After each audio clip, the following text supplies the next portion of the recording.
Përshëndetje, jemi sot në Lushnjë për panairin e bujqësisë. Çfarë ka sjellë të re ky panair? Si vjet?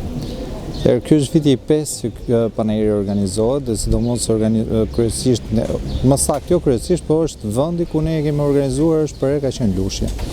Kjo për arsye sepse Lushnja është mbajtur gjithkohës si hambari i bujqësisë dhe praktikisht ne kemi zgjedhur pikërisht këtë si lokacion për të qenë më afër fermerëve dhe për të pasur më mundësi edhe më të mira qoftë edhe për anën organizative dhe për komunikimin direkt me kompanitë bujqësore dhe me pjesën kryesore të fermerëve. Ky panair zgjat data 28, 29 dhe 30 prill. Kemi zgjedhur 3 ditë që janë 3 ditë jave, pasi panairi në vetvete është punë.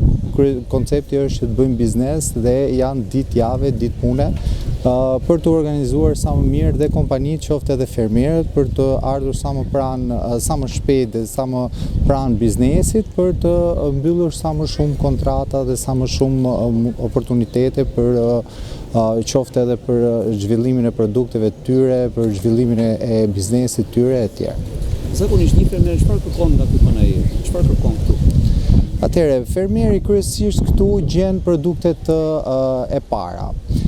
Mund të gjej fertilizant, gjen fidan e tjera. Përveç këtyre, fermeri gjen dhe oportunitete për të lidhur kontrata qoftë me eksportues të huaj, të cilët kërkojnë produkt kryesisht për vendet e tyre. Këtë vit kemi dhe një mision ekonomik që vjen nga Polonia, është totalisht e fokusuar për të lidhur kontrata dhe biznese me bizneset vendase, kryesisht në fushën totalisht në fushën e bujqësisë, por në segmentet ndryshme, qoftë në atë të frutikulturës, qoftë në atë të fidanëve e tjera.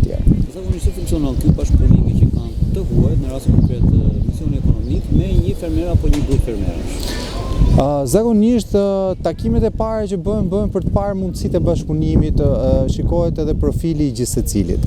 Profili i kompanisë që vjen nga jashtë dhe profili i fermerit ose i kompanisë vendase që të përshtatet sa më mirë për të parë mundësitë e bashkëpunimit. Dhe bashkëpunimet pastaj vijnë gradualisht në shtrirje në kohë, duke u shtrirë në fazat e para që është komunikimi dhe pastaj vazhdon me hapa më konkret, të cilat janë pastaj marrin dhe veprime duke lidhur kontrata dhe bashkëpunimi vazhdon akoma më ngushtë. Cilat janë disa nga kompanitë e njohura shqiptare apo të huaja që marrin pjesë në panair? Në kompanitë shqiptare këtë vit ne kemi si çdo vit kemi shumë. Praktikisht ato që janë më të njohura është Agrimatco, kemi Austria Premix që është në fushën e blegtorisë, kemi Lufrën që është prezent, kemi Fshaçen, kemi Almagrën që është kompani italiane, gjithashtu kemi 3 kompani të tjera që vinë për herë të parë që janë italiane, që vinë për herë të parë në panair, gjithashtu kemi kompani greke, të cilat vinë për herë të parë gjithashtu në tregun shqiptar dhe gjithashtu kemi dhe kompani që vinë nga Maqedonia. Praktikisht jemi munduar që të mbulojmë pak a shumë të gjithë Ballkanin. Bashkëpunimi me institucionet, si ka qenë? Bashkëpunimi me institucionet neve çdo vit e kemi goxha të ngushtë. Arsyet janë edhe arsye të praktike, pasi neve kemi zgjedhur formulën ideale. Panairi zhvillohet aty ku realisht zhvillohet dhe bujqësia. Dhe për këtë arsye të gjithë kanë interes që të mbështesin një formulë të tillë, qoftë ministria, qoftë bashkia Price që është bashkia kryesore, bashkia e Lushnjës, por dhe bashki të tjera. Kemi bashki nga gjithë Shqipëria që vinë dhe praktikisht prezantohen në panair me produsit e tyre të vegjël që kanë në rajonet e tyre. Kjo krijon një larmishmëri produkti dhe gjithashtu këtë krijon dhe ofertën më të mirë, ofertën shqiptare. Praktikisht duke pasur gjithë prezencën e të gjithë bashkive dhe prezencën e pothuajse të gjithë tregut shqiptar, krijon dhe produktin shqiptar atë finalen e krijon dhe më joshse për të gjithë kompanitë dhe institucionet e huaja. Gjithashtu këtë vit, si çdo vit tjetër, neve kemi edhe shumë projekte të cilat mbështesin kryesisht produsit vendas, produsit shqiptar, i mbështesin me rritjen e kapaciteteve që ata mund të kenë në vijim, qoftë rritje kapacitete në prodhim, por jo vetëm, rritje kapaciteti qoftë nga ana e marketingut, duke krijuar një brand të mirëfillt, me ndihmën që mund t'i bëjnë për krijimin e një logoje, me ndihmën për marketingun, ndihmën dhe suportin që mund t'i bëjnë për të lidhur marrëveshje tregtare në vijim pasi produkti të jetë finalizuar. Praktikisht të gjitha këto i kemi në Panayir. Panayiri është i larmishëm, brenda tij ka dhe teknologji dhe inovacion, nuk ka vetëm bujqësi, ose më saktë ka inovacion dhe teknologji që është i lidhur direkt me bujqësi. Praktikisht jemi munduar të mbulojmë të gjithë segmentet e sektorit të bujqësisë dhe ja kemi arritur. Panayiri është në vitin e tij të 5, është në vitin e tij jubilej, pas Panayirit praktikisht ka dhe shumë aktivitete artistike, që neve bashkë me partnerët tanë të ndryshëm jemi munduar që t'i kemi sa më të bukura, sa më joshte, njerëz të kënaqen. Panayiri jo vetëm biznes, po Panayiri është edhe fest. Dhe kjo është festa aktualisht është e këtij qyteti, festa e Lushnjës, që praktikisht duhet gjithë ta përjetojnë. Me që se përmendit teknologjinë, kemi një orientim po themi të publikut nëpërmjet këtij Panayiri në drejtim të çmimeve. Pra, mund të orientoni ju nëpërmjet Panayirit, nëpërmjet teknologjisë që përdoret aty, edhe çmimet. Për shembull, çmimet e shumicës që përftejnë çmime pakicë.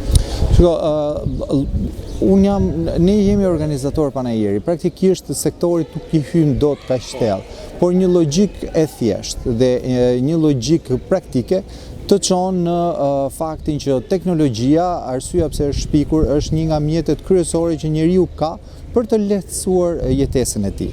Dhe praktikisht çmimet ose ekonomia është një nga shtyllat kryesore që njeriu ka mbështetur jetën e tij dhe praktikisht teknologjia ndihmon në rregullimin e gjithë tregut, ndihmon në oportunitete, ndihmon në procese të ndryshme që mund bëhen më të lehta, me kosto më të ulta dhe praktikisht ato do përkthehen edhe në çmime më të lira. Për shembull, në rastin konkret, nëse neve kemi një traktor me 2 deri 3 persona ose një person që duhet për të spërkatur një parcel të caktuar, në rastin kur neve përdorim një dron, kostot janë shumë më të ulta. Traktori kërkon më shumë karburant etj. Ndërkohë që tani me prezencën e teknologjisë që kemi drone që bëjnë spërkatje parcelave të caktuara, kemi nevojë kemi shumë pak kosto në krahasim me që kemi pasur dikur. Pra, teknologjia sapo vjen po bëhet për herë më prezente dhe përfundimi është pikërisht ai që do na lehtësoj që neve ose më saktë fermeri të mbulojë sipërfaqe shumë të mëdha toke me procese që dikur i ka pas bërë në disa ditë, sot do mundet i bëj brenda ditës dhe me kosto shumë herë më të ulta.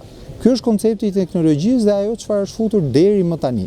Shqipëria është akoma në hapat e para, kemi shumë për të bërë, por mua më vjen mirë që ka filluar prezenca. Nuk jemi jashtë tregut, jemi brenda tregut dhe jemi brenda të gjithë trendit që ka e gjithë Europa dhe e gjithë bota. Në fakt që po orientohet dhe bujqësia kundrejt teknologjisë.